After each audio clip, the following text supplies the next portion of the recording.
Selamat pagi sahabat Alkitab yang terkasih. Marilah kita mengawali hari ini dengan melakukan perenungan akan firman Tuhan. Bacaan Alkitab kita pada hari ini berasal dari kitab Yeremia pasalnya ke-22, ayatnya yang pertama sampai ayatnya yang ke-9.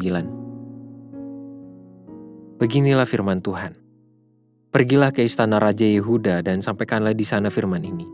Katakanlah, dengarlah firman Tuhan, hai Raja Yehuda yang duduk di atas tahta Daud. Engkau, pegawai-pegawaimu dan rakyatmu yang masuk melalui pintu-pintu gerbang ini. Beginilah firman Tuhan. Lakukanlah keadilan dan kebenaran, lepaskanlah dari tangan pemerasnya orang yang dirampas haknya. Janganlah engkau menindas dan janganlah engkau memperlakukan orang asing, yatim, dan janda dengan keras. Dan janganlah engkau menumpahkan darah orang yang tak bersalah di tempat ini. Sebab jika kamu sungguh-sungguh melakukan semuanya itu, maka melalui pintu-pintu gerbang istana ini, akan berarak masuk raja-raja yang akan duduk di atas tahta Daud dengan mengendarai kereta dan kuda. Mereka itu pegawai-pegawainya dan rakyatnya. Tetapi jika kamu tidak mendengarkan perkataan-perkataan ini, maka aku sudah bersumpah demi diriku, demikianlah firman Tuhan, bahwa istana ini akan menjadi reruntuhan. Sebab beginilah firman Tuhan mengenai keluarga Raja Yehuda. Engkau seperti Gilead bagiku, seperti puncak gunung Libanon. Namun pastilah aku akan membuat engkau menjadi padang gurun, menjadi kota yang tidak didiami orang. Aku akan menetapkan pemusnah-pemusnah terhadap engkau, masing-masing dengan senjatanya. Mereka akan menebang pohon aras pilihanmu dan mencampakkannya ke dalam api. Dan apabila banyak bangsa melewati kota ini, maka mereka akan berkata seorang kepada yang lain, "Mengapakah Tuhan melakukan seperti itu kepada kota yang besar ini?" Orang akan menjawab, oleh karena mereka telah melupakan perjanjian Tuhan Allah mereka dan telah sujud menyembah kepada Allah lain dan beribadah kepadanya. Di tengah perkembangan media sosial yang semakin masif dan gemar digunakan oleh manusia, muncul sebuah fenomena sosial atau lebih tepatnya fenomena perilaku digital yang agak meresahkan, yakni kemunculan Social Justice Warrior atau disingkat SJW. SJW adalah penyebutan di kalangan warga internet kepada para individu yang cukup keras menyuarakan isu-isu sosial dan realitas terkait keberlangsungan alam. Secara ideal, semangat dan perjuangan untuk menyuarakan isu-isu sosial dan kenyataan hidup adalah hal yang baik.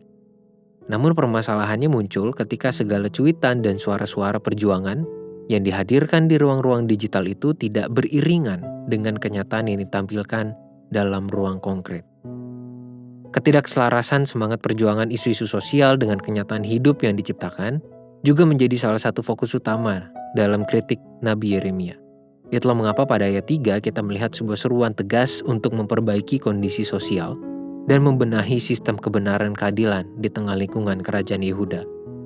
Yeremia berkata, "Lakukanlah keadilan dan kebenaran, lepaskanlah dari tangan pemerasnya orang yang dirampas haknya. Janganlah engkau menindas dan janganlah engkau memperlakukan orang asing, yatim, dan janda dengan keras, dan janganlah engkau menumpahkan darah orang yang tak bersalah di tempat ini." Dampak yang akan dihasilkan dari respons terhadap seruan itu pun sangat besar, entah ketika mereka menurutinya atau menolaknya.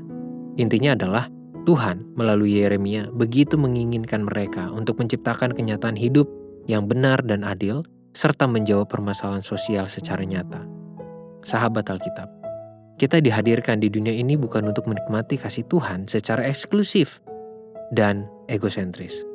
Justru, kita diutus untuk menjadi pelaku kasih Tuhan yang mewujud melalui berbagai tingkah laku yang nyata, yang menjawab permasalahan-permasalahan di sekitar kita. Bukan sekadar berkoar tanpa aksi, ataupun mengetik cuitan dan status di media sosial tanpa ada tindakan di dalam kehidupan nyata. Mulailah dengan berbagai tindakan yang paling mungkin untuk kita lakukan untuk menjawab dan merespons berbagai kenyataan hidup dan permasalahan yang ada di sekitar kita. Marilah kita berdoa. Tuhan, kami berterima kasih karena kami telah diperkenalkan tentang kasih dan cinta yang ideal yang bersumber dari Tuhan. Tolonglah kami untuk menikmati kasih itu dan membagikannya di dalam kehidupan kami. Mewujud melalui perjuangan kami untuk merespons berbagai permasalahan-permasalahan sosial. Hanya di dalam nama Tuhan Yesus kami berdoa dan menyerahkan hidup kami. Amin.